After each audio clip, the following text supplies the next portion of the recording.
Welcome back to our kitchen right here on Mountain Connections. We have Lindsey Hargett of LK Cooking here in studio. It's been quite some time since we've seen her in person. It's so great to have you here. It's so great to be back. I know we did some Zoom cooking throughout the past year and a half but it's great to be here and to have this beautiful breakfast set up here in person. So tell me what we're making. Yes. Okay, so we are gonna do kind of a play on meal prep, but breakfast style. So we've done a lot of breakfast segments together in the past. We've done like my oatmeal, some French toast, some fancier breakfast, but we really want to get down to what's actually practical to eat for breakfast, what you're actually going to make for yourself, what you're actually going to meal prep, because not everybody loves that. I do not love it, ironically enough, but so we're going to do it realistic and simple.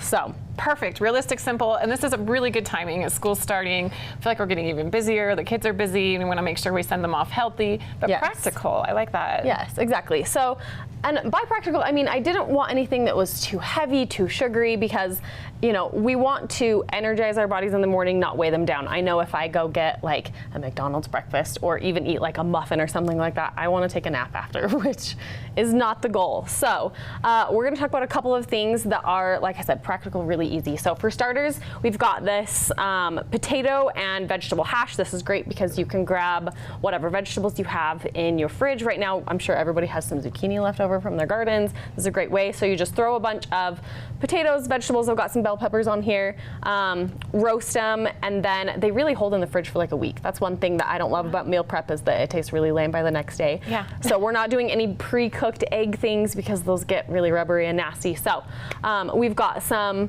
hash here.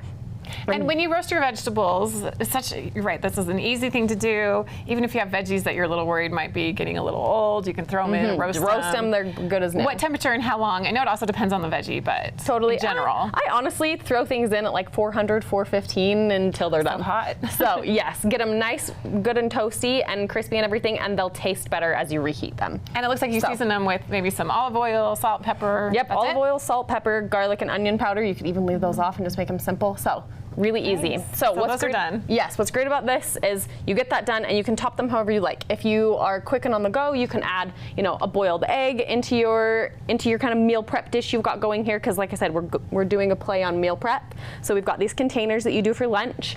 So you could throw a boiled egg in there, or if you've got a minute, what I really love to do is heat my hash, my potato vegetable hash, in a pan, and then take it out, put it in my container, put it on my plate, and then cook an egg over top. So we've got a nice runny egg here, and you're just gonna top that on there, and then it's as good as new. Because like I said, we don't want to be microwaving eggs. They really just aren't good. Nobody wants to eat that. So if you have 2 minutes, cook an over easy egg, put it on top of your hash. I love to add like some salsa to it, some shredded cheese. It's so good. Oh, this is one of my favorite things. And you're right, really simple. And it's like a bento box, but a very approachable one. I see some online that are very over the top. Yes, I'm like that's beautiful. I'm never going to do that. Right, exactly.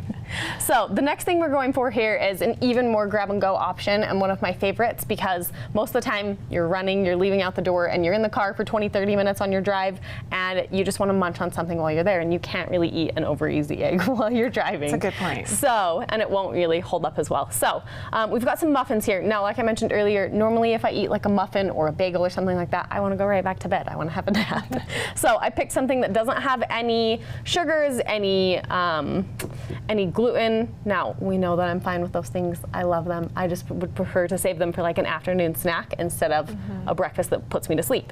So we've got oat muffins here, oat banana muffins. Now, these aren't whole oats. What we've done is blended up the oats so that it makes an oat flour, so you don't need to go buy another flour. You just blend your oats for a second and they turn into flour. So you just took gluten-free oats, blended them, done. And you've got oat flour, magic. And oats are a lot better because your body breaks them down better, and they just have a lot of protein, they keep you full, things like that. So oats are a great alternative flour, and again, you just blend up some oats. So we've got oat flour, some bananas, which are the only added sweetener in here other than like any toppings you want to do, so it doesn't give you a sugar crash later. I added oat milk, but you can do whatever kind of milk. They're I mean, they're vegan if you take out the egg, which you could totally do. Vegan, gluten-free, dairy-free, natural, sugar-free, which again, I'm totally fine with all those things. But in the morning, we want to work on fueling our bodies instead of dragging them down. So, well, just so simple, only a few ingredients. yes, super easy. So, and then what's even more fun, whether you're an adult or a kid, you can top them however you like. So you see I've got like some blueberries here. I already added chocolate chips because I feel like that's essential. But Oh, yeah. it's a necessary ingredient, but you could add more on top. You can add some nuts, some fresh fruit. And these are just an easy grab and go. They last for a couple of days, and they really do give you a good amount of fuel. So are you topping them before you bake them? Yes. So that it kind of sticks in there. It kind of like cooks the fruit a little bit, softens the nuts, things like that. But like I said, I added chocolate chips in the batter because it seems like an essential ingredient to me. And how long will these last? Do you bake them? Can you make them ahead of time if you want to meal prep? For sure. I usually, since I don't eat a bunch of these, it's just me and my husband at home. This makes about 12 and a half, this recipe. So these last for, I mean, for sure a week, but they won't last that long. They're great. So. Because they're too delicious. Yes. Well, it's such a great thing. If you want to have that pastry in the morning, you can have it, but in a healthy way. You won't crash later. Exactly. It's delicious. Looks really good. And you can totally throw those in, you know, your little bento box like we talked about. You've got like a boiled egg, some muffins. You can get some little quick and easy things from the grocery store, like a little yogurt or a kefir drink or something like that. And you've got a full lunch or breakfast. Yeah, breakfast, lunch, I would eat it for either one. And those are nice if you want to just eat them at your desk, or my daughter eats in the car while someone else is driving her to school. She can eat it. So that's really fun, really great ideas. I love it.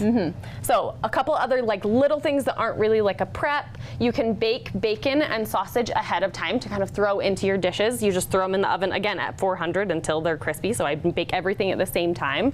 And you can throw those in your little bento boxes or just microwave it for a second and you have, you know, a little bit of protein if you feel like you need something more hearty.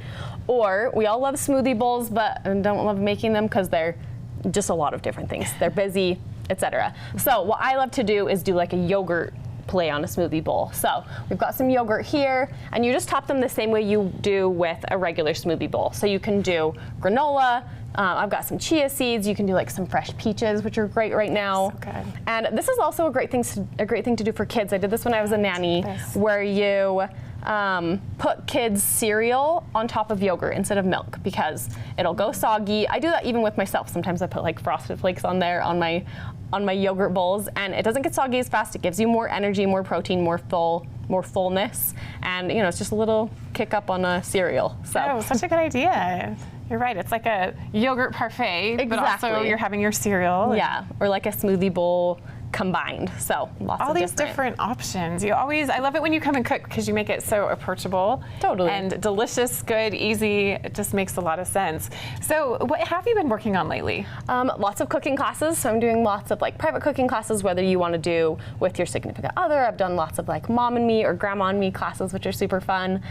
For like birthday parties, I've taught from 2.5 years old all the way up, and just cater them to every student's needs. I do come up here to Park City. I travel all over. I love that part of my job. So I go all over the place, and getting into out of summer catering events into like fall and holiday things. So if you need any like small event catered, I do it. Custom menus. How do you contact you? What's your website? You can find me at lkcooking.com and at lkcooking on Instagram. All of my contact info is there. Or you can reach out on either of those. Oh, thank you so much, Lindsay. I love this. And now we have breakfast for the studio, which is one of our favorite things. So glad I can meet you in person. Oh, this is absolutely delicious. Always appreciate having you here. Thanks for being here. Thank you. All right, we'll be back to wrap up the show, so don't go anywhere. We'll be right back. Perfect. Can I just stay?